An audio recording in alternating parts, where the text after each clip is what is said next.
Друзі, привіт! А в цьому відео я розповім вам, як обрізати старе дерево, щоб воно знову почало плодоносити, плоди, щоб були великі, і щоб вони були не тільки на самій верхівці, а також спускалися донизу. Дерево потрібно буде добре обрізати, але зробити потрібно це вірно. Інакше ми спровокуємо дуже сильне розростання вовчкових пагонів, що навпаки ускладнить зростання, а також подальшу обробку дерева.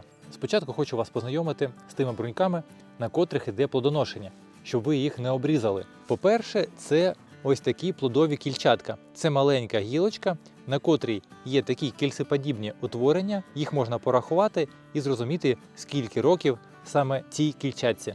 Тому що кожне кільце – це один рік зростання. І на таких бруньках у нас йде плодоношення. Також є ось такі плодові сумки, але це вже стара сумка, тому що дерево в нас старе. Їх буває дуже багато виростає, але також це плодові бруньки. А також бувають ще плодові прутики. Вони бувають ось такі невеличкі, а бувають довжиною до 30 см.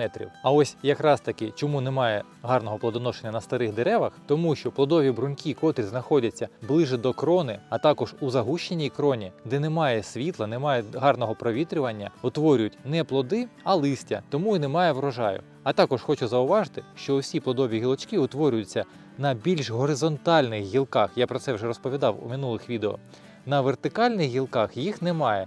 Тільки коли йде розгалуження, і тільки там буде утворюватися плодова брунька, але це загущує дуже крону і немає гарного провітрювання. А ті гілки, котрі звисають донизу, до них погано йде сік, тому на них не буде плодових бруньок і не буде врожаю, такого великого, який міг би бути на більш горизонтальній гілці. І ще одне, коли гілка дуже довга, вона від врожаю може зламатися. Тому нам потрібно ужимати гілки, робити ту частину, де є стара деревина, більш пружньою і нарощувати молоді гілки. Ось ці гілки ростуть у нас донизу. Вони не потрібні.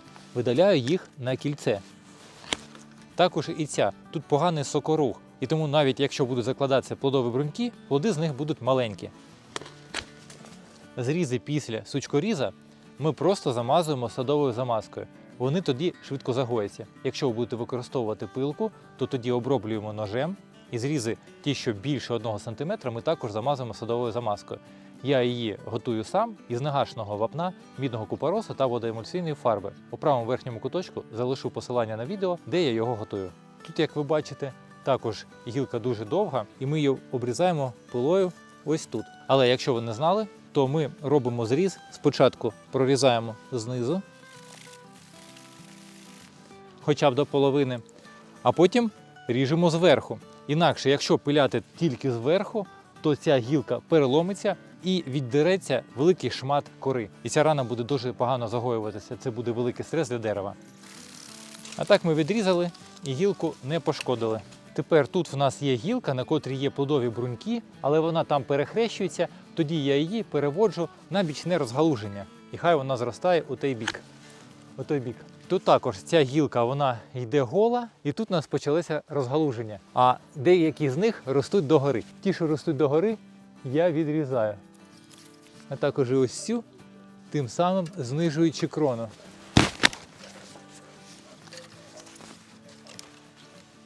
Також тут гілка підіймається догори, і в нас є горизонтальне розгалуження. Ця росте вверх.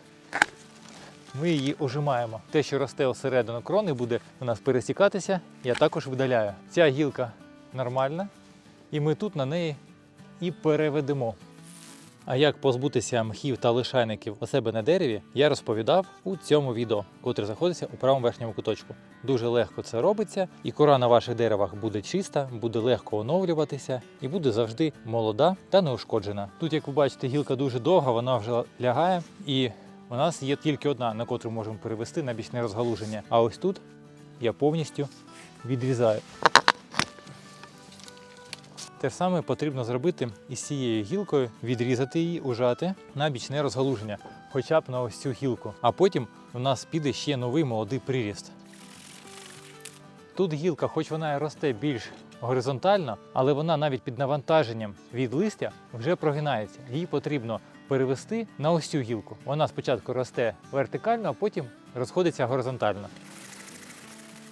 Ця йде вже донизу, ми її відрізаємо. І ось подивіться, що я отримав. Зменшив площу гілок, пустих, голих, на котрих не було врожаю, а також вони потребували усі підпирання. Тепер ті гілки, котрі позалишалися, ось цю гілку я потім видалю, якщо вона буде рости туди, куди потрібно, тому що зараз тут є в нас плодові бруньки. І тим самим не зняв усе навантаження з дерева, тому що була дуже сильна обрізка, і будуть рости вовчкові пагони. За ними потрібно буде обов'язково слідкувати, тому що вони будуть рости де попало, а нам з них потрібно буде сформувати нові гілки, на котрих буде на наступний рік вже врожай. Не думайте, що обрізавши в цьому році, ви зразу збільшите врожай. Ні, ви сформували, направили дерево, воно у цьому році виросте гілки, закладе бруньки, а наступного року вже буде врожай. І якщо ви почали свої старі дерева знижувати, обрізати, то щоб отримувати кожного року врожай, їх і потрібно обрізати кожного року. Ось подивіться, тут є в нас зверху розгалуження, також і там. Знову ж таки, не обрізайте кардинально, залишаючи самі пеньки.